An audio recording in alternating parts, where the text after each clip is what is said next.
Aqui a chave é quente.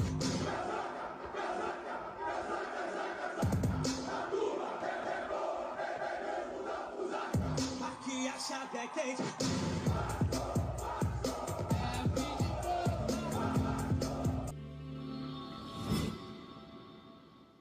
Fala, torcedor vascaíno, Nagruz na área, trazendo mais um pós-jogo, um bate e volta rápido para nós podermos entender o que aconteceu com o Vasco da Gama hoje lá na Argentina. Como eu já disse, né, galera, nós precisávamos da vitória, mas não deu, não veio a vitória e o Vasco se complicou na Copa Sul-Americana. Agora temos que torcer para que o Vasco faça um bom jogo em São Januário contra o Melgar. E, como eu também falei e repeti, né, nós não podíamos perder esse jogo e o Melgar e o Porto Cabedelo também não poderiam ganhar, teriam que ficar no empate para que o Vasco não se prejudicasse. Mas, como tudo não é como nós queremos, e o Melgar foi lá e venceu o Porto Cabedelo e aí foi para 7 pontos, fazendo com que o Vasco caia para terceiro. Então o Vasco continua com 5 pontos, Melgar foi para 7 pontos, e o Lanús foi para 11 pontos. E o Porto Cabedelo com 4 pontos. Então, agora vamos pegar o Melgar em São Januário. Vasco vencendo o Melgar, porque tem que vencer, o empate não nos interessa. Vasco vencendo o Melgar vai para 8 pontos.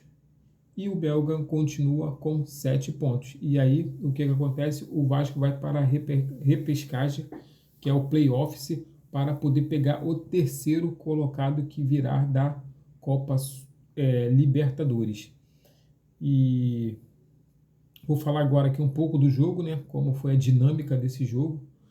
No primeiro tempo, o Vasco da Gama entrou no jogo, entrou em campo, vamos assim dizer, e conseguiu jogar. Tudo indicaria que seria um bom jogo para o Vasco da Gama, até porque o Vasco estava fazendo tudo aquilo que o Diniz, né, veio treinando no dia a dia. Não podemos nem culpar, né, a culpa em cima do Diniz, porque ele só levou um dia treinando o Vasco da Gama, mas o Vasco teve uma boa saída de bola, conseguiu botar a bola no chão, fazer a triangulação, fazer a jogada de saída, mas o Lanús se ligou nessa saída de bola do Vasco, e aí no segundo tempo, o que o Lanús fez? O Lanús veio para cima e fez o dever de casa e subiu a marcação. E aí não deixou o Vasco jogar. E aí o Vasco ficou encurralado, né? Porque falta um pouco de qualidade de alguns jogadores para poder estar raciocinando rápido, para poder estar saindo com essa bola com rapidez, trabalhando ela com facilidade. E o Felipe Coutinho não entrou, né, no jogo. O Felipe Coutinho ficou abaixo do esperado, como sempre, né? Felipe Coutinho deixou a desejar. Foi eleito aí o mortinho em campo, né? O Sinaf tá pago, assim como a Tupi costuma brincar. E aí, como a gente já sabe, né? Se o Felipe Coutinho não entra, né, no jogo, né? O Tietê também não foi também um dos melhores, o Hugo Moura. Então, ou seja, o meio de campo do Vasco, mais uma vez, não funcionou. E o Lanús veio para cima no segundo tempo, pressionou, e aí o Vasco cedeu aí 1-0. Aí você sabe como é que é, né, filho? Aí é o samba do crioulo doido. Aí o Vasco já entra em desespero, entra em pânico, cada um tentando resolver da sua maneira, do seu jeito, e o negócio começa a ficar embolado. Aí chegou um momento que o Hugo Moura, né, que foi para a zaga, fez uma falta e já tinha um amarelo e foi expulso, para desespero do torcedor vascaíno, para desespero do Vasco da Gama, o que ocasionou aí uma supremacia do Lanús dentro de casa, pressionando o Vasco para poder ampliar, né, o placar, mas o Diniz resolveu mexer para poder, né, segurar ou tentar o empate, né, mas não conseguiu, não teve êxito. O que acontece? Para mim foi um erro do Diniz, né? Você pega aí o retrospecto do Hugo Moura no decorrer das partidas. O Hugo Moura vem dando docinho, vem cometendo erros grotescos, erros de de amador, cara. O Zirro Bobo faz pênalti, é expulso, então o Hugo Moura não está numa fase muito boa dentro do Vasco da Gama.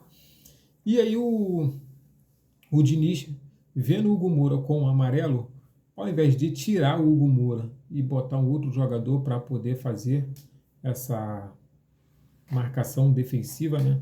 Tinha aí o Lucas Freitas mesmo, que estava, né, no banco, tinha o Lucas Oliveira, né, os dois zagueiros prontos para entrar. E aí no momento crucial ele me bota o Hugo Moura como zagueiro, que já tem um amarelo, e simplesmente tira o... Deixa eu ver aqui para mim não me perder. Ele tira o... Não é, ele só recua, né? Ele tira o Luiz Gustavo, né? E põe o Paulinho no lugar do Hugo Moura. E pega o Hugo Moura e joga para a zaga no lugar do Luiz Gustavo. E aí o Hugo Moura desce a lenha, filho. Já tem um amarelo, sem criatividade nenhuma. Lanús partindo para cima, querendo fazer o segundo gol. O Vasco no desespero, cada um tentando fazer a sua. O Hugo Moura foi lá e desceu a lenha. E aí foi expulso. Aí o Lanús cresceu para cima do Vasco da Gama.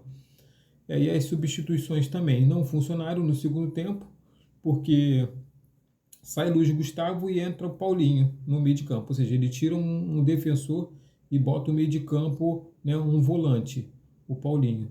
Aí ele tira o Ryan, um atacante, e bota o Adson. Ele tira o Tietê e bota o Matheus Carvalho. Tira o Felipe Coutinho e bota o Alex Teixeira. E tira o Nuno Moreira, que é um ponto ofensivo, e bota o Lucas Oliveira, que é um zagueiro. Então ficou meio que enrolado aí. As substituições não funcionaram, não deram jeito, não refrigerou o time não veio para cima, não deu sufoco no Lanús. O Lanús ficou confortável dentro de campo. E aí o Vasco jogou aí no 4-2-3-1, e quando estava sem a bola, ele vinha para o 4-4-2 para tentar segurar, mas não deu, né? Essa tentativa de sair jogando não funcionou. Então o Vasco vai precisar contratar. Eu acho que o Diniz já percebeu isso, né? Não tem como. Vai precisar vir contratar, vai precisar de jogadores de sangue novo, jogadores com muita habilidade, principalmente no meio de campo, porque é necessário um jogador de criação, porque o Felipe Coutinho e o Payet não estão dando conta do recado. Vai precisar de um xerife na zaga. O certo mesmo teria que trazer pelo menos 2 zagueiros bons para ser titular. Zagueiro mesmo, para zagueirar, para tomar conta ali, cara. Para poder dizer, meu irmão, eu tô aqui, tu não vai passar. Paredão, pitbull solto. No meio de campo precisamos pelo menos de um meio de campo de criação, mais um cara inteligente, pentágono, que raciocina, é rápido, programador. O cara consegue dar o último toque, botar o jogador de cara pro gol, ou pelo menos surpreender com um lançamento, com alguma coisa, fazer algo diferente, ir para cima, quebrar a linha de marcação. E precisamos também de um atacante, cara,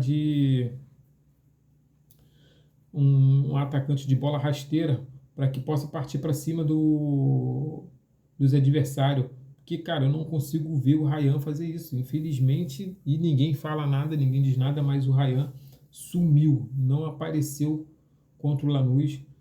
Apareceu, e quando apareceu não fez nada muito mirabolante, então fica difícil a gente querer que o Vasco da Gama venha, né, sair vitorioso, venha se classificar nessa Copa Sul-Americana. E o que tem para dizer a respeito, né, cara? Já vamos para 8 partidas sem vencer como visitante. Então o Vasco não vence como visitante, né? Já estamos a 8 partidas sem vencer. Então segue tudo normal, sem muitas novidades. Como sempre, Vasco perdendo. Mas um recado que eu tenho para dar para o torcedor é: não adianta hostilizar o jogador, não adianta cercar, não adianta ir no CT, reclamar, xingar. Até porque o certo é nós cobrarmos quem contratou. E quem contratou foi quem? A gestão do Pedrinho. Então o certo é cobrar a gestão do Pedrinho, né? Mas parece que ele já está aí fazendo uma limpa, ele já está querendo dar uma resposta ao torcedor. Então vamos aguardar para ver essa resposta, para ver o que vai ser feito. O Vasco da Gama chega amanhã no Rio de Janeiro, já vai para o CT Moacir Barbosa para poder treinar, para poder pegar pesado. No meio do ano vai ter a paralisação e o Diniz já falou que vai continuar treinando com esse time, vai continuar na pegada. Vamos fazer alguns amistosos. Parece que o Vasco foi convidado, né, para poder jogar aí com o time da Inglaterra aí, se eu não me engano é o Bayer Leverkusen. Mas vamos ver, né, galera, como é que vai ficar. Parece que esse Mundial vai salvar o Vasco, né? Porque nessa paralisação o Diniz vai ter tempo para treinar, tempo para poder ver, para estudar cada jogador, para poder, no meio do ano, nós voltarmos com força total. E se o Vasco sair da Sul-Americana, o Vasco vai ter tempo para poder estar treinando para sair da zona de rebaixamento, aonde nós caímos por conta do Carille e do Felipe Maestro, que não conseguiram implementar a sua forma de jogar, galera. Então é isso. Lanús 1, Vasco 0. Lanús classificado para as oitavas de finais de forma direta e o Vasco tendo que brigar aí pelo segundo lugar com o Melgar. Então vamos aguardar. Parece que o jogo é dia 27 de maio, galera. Tamo junto. Saudações vascaínas. Até o próximo pós-jogo. Valeu.